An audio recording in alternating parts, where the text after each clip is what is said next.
નમસ્તે ખેડૂત મિત્રો, અહીં આપણે ઉપસ્થિત છીએ ગાંધીનગર સમર્પણ કોલેજના કેમ્પસની પાછળ આ એક ખેતર આવેલું છે અને આ આપણા સેટિસ્ફાઈડ ક્લાયન્ટ છે ખેડૂત મિત્ર શ્રી વિક્રમસિંહ બિયોલા અને છેલ્લા 4 વર્ષથી ઈસોપ મશીન એમના ખેતરમાં ઉપયોગમાં લે છે.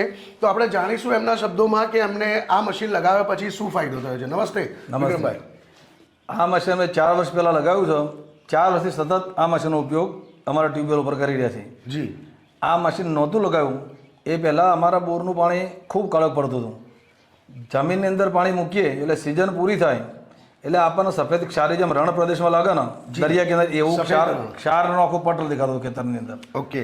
પછી ઘણા પ્રયત્નો કરેલા અમે, છાણિયા ખાતર ભરેલા, જીપ્સમ નાખેલું, દવાઓ જાતને નાખેલી, પણ જમીન સુધરતી નહોતી. બરાબર. પછી જાણકારી મળી ઈસોપ મશીન. જાણકારી ક્યાંથી મળી આ મશીન? આ જાણકારી મહાત્મા મંદિરમાં કૃષિ મેળામાંથી માહિતી મળેલી એમને. ઓકે. અને ત્યાં ગયા પછી અમે ભાઈને પૂછેલું તો એમને કીધું કે આની જાણકારી લેવી હોય તો આટલા લોકોને અમે વેચાણ કરેલા છે અગાઉ મશીન. એમને પૂછીને તમે વિચારજો. પછી તો અમે સર્વે કર્યા પછી નક્કી કર્યું કે ખરેખર મશીન સારું કામ કરે છે. તો પછી અમે એમની જોડે 4-1 વર્ષ પહેલાં ખરીદ્યું અને ઇન્સ્ટોલ કરાવી દીધું બોર ઉપર લાવી. જી. એ જ પહેલાં જ વર્ષથી અમે દિવેલ આવી હતી. એ મશીન નાખ્યા પછી તરત જ પાણીમાં સુધારો દેખાવા માંડ્યો. એ આખી સિઝન પૂરી થઈ ત્યાં સુધીમાં તો જમીનમાં ક્ષાર હતો દેખાતો બંધ થઈ ગયો પહેલી સિઝનમાં જ. બરાબર. અને જે અગાઉના વર્ષોમાં અમે દિવેલા વાવતા તો 1 વીઘાનો 15 મણથી વધારે ઉતારો લીધો નહોતો. બરાબર. અને મશીન જે વર્ષે લગાવ્યું તે વર્ષે 40 મણનો 1 વીઘાનો ઉતારો થયો અમારો. અરે વાહ, સરસ. તો જોયું ખેડૂત મિત્રો, આજે 3 ગણું ઉત્પાદન, તો લગભગ 3 ગણું ઉત્પાદન કહી શકાય એવું વિક્રમભાઈએ લીધું છે. એટલે આવકમાં સીધો ફાયદો કરનારું આ એક મશીન છે. એ સિવાય બીજો ફાયદો શું જોયો સાહેબ ખાતર અને દવાના ઉપયોગમાં? ખાતરના અંદર છાણિયું ખાતર આવે છે, ભર્યું જ નથી હજી સુધી, પણ તો રિઝલ્ટ જમીનનું સારું છે. એટલે કે પાણી જ ખાતર તરીકે ઉપયોગમાં આવે છે એવું થયું. પછી જમીન બરાબર થઈ ગઈ. જે આના પહેલા મશીન નહોતું તે વખતે મોટા ખોટ પડતા, એ તો હવે જમીન સોફ્ટ થઈ ગઈ છે. જી.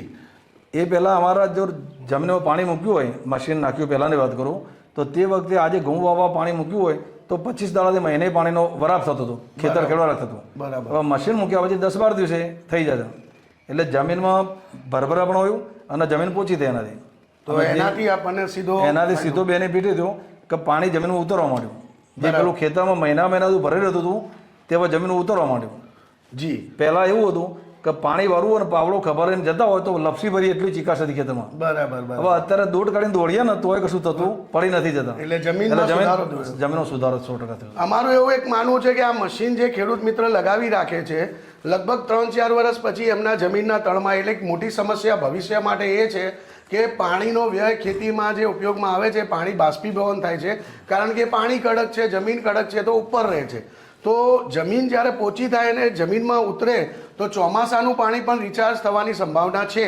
તો એવું કંઈ જોયું છે કે 4 વર્ષમાં જે પાણીનો સ્વાદ પહેલાં હતો અને હવે એવું કંઈ ફેરફાર જોયા છે કે 4 વર્ષમાં પાણીના તળ બદલાયા હોય કે એવું કંઈ ફીલ થયું છે? તો પાણી તો અમારું જે જૂની જેટલી મોટર હતી એટલા સ્ટેજ જ છે, એમાં વધઘટ થઈ નથી અમારી. બરાબર. કે અમારું પાણી અંદર જ 50 ફૂટ અમે મોટર ઊંડી રાખી હતી એટલે વધઘટનો ખ્યાલ આવ્યો નથી એમાં. બરાબર. પણ પીવામાં સ્વાદમાં ફેર પડ્યો 100% સાચું. એટલે પેલું બહુ ભારે પડતું હતું પાણી, એની જગ્યાએ સોફ્ટ થયું છે પાણી. સોફ્ટ પાણી થયું એટલે સ્વાદમાં પણ એનો ફરક, પચવામાં પણ ફરક પડે. બરાબર. તો દવાઓમાં તમને કોઈ ફેરફાર દેખાયો હોય કે? દવાઓમાં એવી કોઈ દવા છાંટી જ નથી, અમે જરૂર પડી જ નથી છાંટવાની. એવો રોગ આવતા નથી. એવો રોગ નથી આવ્યો દવા છાંટવી પર અમારા. જી. એટલે જે અગાઉ મશીન વાપરતા હતા એના પહેલા દવાઓનો ઉપયોગ થતો હતો? એના પહેલા દવાનો ઉપયોગ કરતા હતા. તો એનો મતલબ એવો થયો કે જો તંદુરસ્તી છોડની પણ વધે તો દવાઓનો ઉપયોગ પણ ઘટે. બરાબર. તો આપ આ મશીન વાપરીને સંતુષ્ટ છો? 100% સંતુષ્ટ છે. અને આપનું બીજા ફાર્મરો માટે શું સંબોધન છે? અમારું તો એવું માનવું હતું કે જેવો લાભ અમને મળ્યો મશીન વાપરવાથી, અમારી જમીન જેવી સુધરી, એ બીજા પણ જે ખેડૂતોને જરૂરિયાત હોય, જેને પાણી કડક પડતું હોય અથવા ઊંડાના પાણી ફ્લોરાઇડ આવતા હોય તે લોકોએ વાપરવું જોઈએ. એનો 100% લાભ મળશે એવો અનુભવ બોલો છે અમારો. એટલે એક અર્થમાં જાણવા જઈએ તો આ મશીનને અમે એવું કહીએ છીએ આવક બમણી કરવાનું સાધન છે. બરાબર. તો વાત સાચી કે ખોટી? સાચી વાત. અમારો 3 ગણી આવક થઈ છે એના એ વર્ષે અમારી. ચોક્કસ. અને અમે પણ આશા રાખીએ કે બીજા ફાર્મર્સને પણ 2 ગણી કે 3 ગણી આવક થાય. અને આપ જોઈ શકો છો કે એક ટેકનોલોજીના સહારે ફાર્મર્સનું જે માનવું છે કે આપણી ખેતીમાં જે તકલીફો છે ક્યારે દૂર નથી થવાની, તો આ મશીન વસાવીને એ તકલીફો દૂર પણ થઈ શકે છે.